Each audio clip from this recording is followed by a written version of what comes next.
Réunion pour l'essai de cette Africa Twin, Honda Africa Twin donc. Alors c'est un modèle mythique puisqu'elle dérive des NXR qui ont gagné le Paris-Dakar en 86 à 89 avec à leur guidon Cyril Neveu, Eddie Orioli, Gilles Lallet. Alors l'Africa Twin est née en 1988 en 650 cm3, puis en 1990 elle est passée à 750 cm3 et elle a disparu de la circulation en 2003. Elle a été secondée puis remplacée par la Varadero qui est un modèle un peu plus routier. Alors en 2016, Honda a eu la bonne idée de faire renaître ce best-seller. Alors la différence avec les autres trails, je dirais, c'est que justement l'Africa Twin reste un trail polyvalent qui se débrouille plutôt pas mal en tout terrain grâce notamment à cette jante en 21 pouces. Et on remarque également au niveau esthétique, le caractère n'a pas vraiment changé avec toujours ces doubles optiques et cette fourche Showa. Alors c'est vraiment particulier pour moi de vous parler de ce modèle, l'Africa Twin, qui me tient à cœur puisque j'en ai possédé une dans les années 90, le modèle originel, le XRV 650. Bien évidemment, aujourd'hui, la cylindrée est de 1000 cm3. Les cylindres ne sont plus en V, mais en parallèle, calés à 270 degrés. La puissance de 95 chevaux, le couple de 99 Nm rend cette moto vraiment très souple à l'usage, je dirais.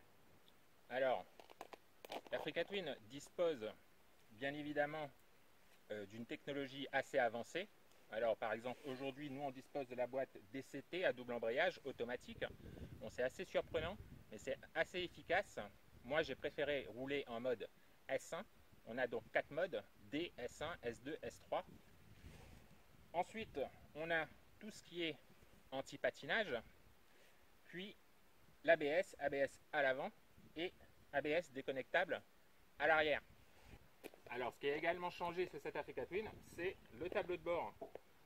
Alors, nous aujourd'hui, on dispose de l'ancien tableau de bord avec deux parties à cristaux liquides.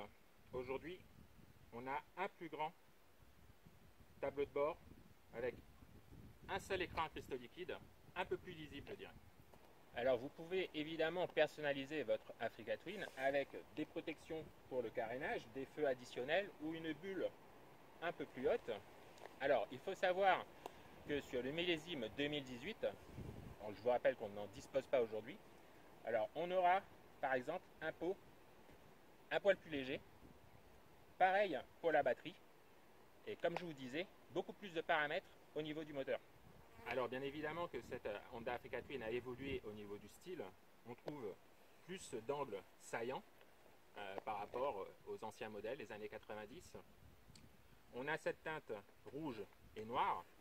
Néanmoins, nous, on a notre préférence pour les couleurs du HRC, c'est-à-dire le bleu, blanc, rouge. Surtout que Honda vient de sortir en 2018 la finition Adventure Sport avec donc ses couleurs originelles.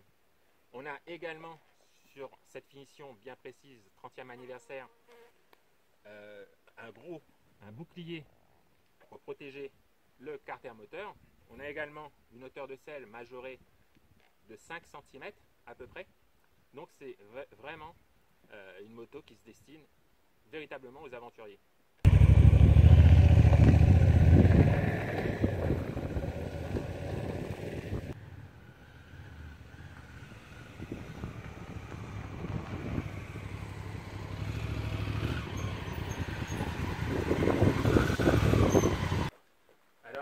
Charmé sur cette Africa Twin, c'est vraiment sa polyvalence. Elle se débrouille plutôt pas mal sur les axes rapides, mais on prend vraiment du plaisir sur les petites routes tortueuses, grâce notamment à cette jante de 21 pouces qui lui donne un surplus de maniabilité, tout simplement. Alors je dirais qu'avec cette Africa Twin, on a un produit qui est raisonnable.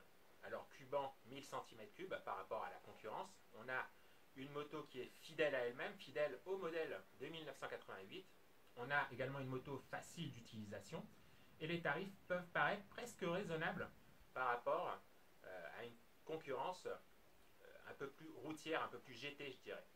Donc voilà, c'était un petit essai de cette Honda Africa Twin. Et nous, on vous dit à bientôt, sauteuses en maillot.